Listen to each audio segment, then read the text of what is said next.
Panglima TNI Laksamana TNI Yudo Margono memberikan pengarahan kepada aparat penegak hukum di lingkungan TNI, bertempat di Aula Gatot Subroto Mabes TNI Cilangkap, Jakarta Timur, Rabu 3 Mei 2023.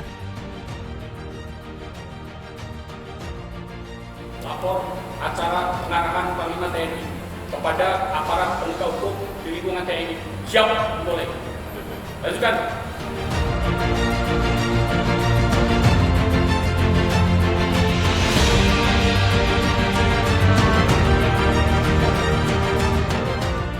Selaku prajurit TNI, kita telah bersumpah atas nama Tuhan.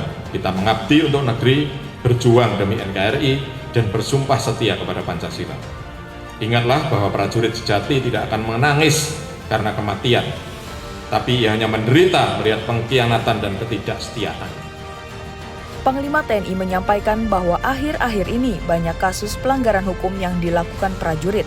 Berdasarkan data perkara dari Puspom TNI terus meningkat dari tahun ke tahun.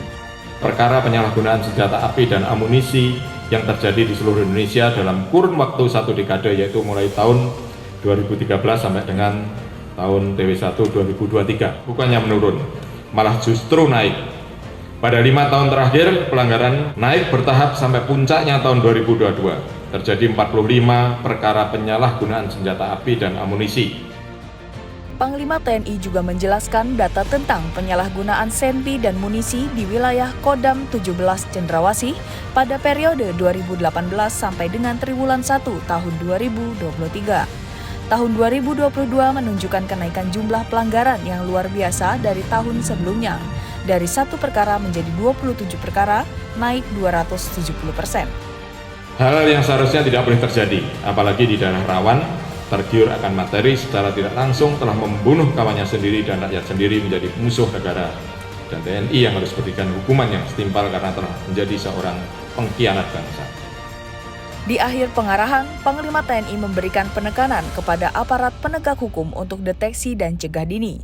Terlebih lagi terkait penyalahgunaan senpi dan amunisi, kembangkan teknik dan mekanisme preemptif dan jangan pasif, sehingga hanya terkesan sebagai pemadam kebakaran, respon atau tindak lanjuti cepat dan tepat terhadap kasus-kasus menonjol. Jangan menunggu viral baru diproses. Aparat Gakum jika melanggar harus mendapatkan sanksi yang lebih berat. Tingkatkan komunikasi dan koordinasi antara aparat Gakum dengan Ankum atau Pepera. Pegang teguh rahasia jabatan, hindari laporan kegiatan penyidikan atau kasus yang sedang ditangani disebarluaskan melalui sosial media. Khusus pada pelaku penjual senpi dan amunisi agar dijerat dengan pasal pidana berlapis dengan ancaman hukuman yang maksimal, sekaligus sebagai contoh dan efek jera agar prajurit lain tidak melakukan hal yang sama.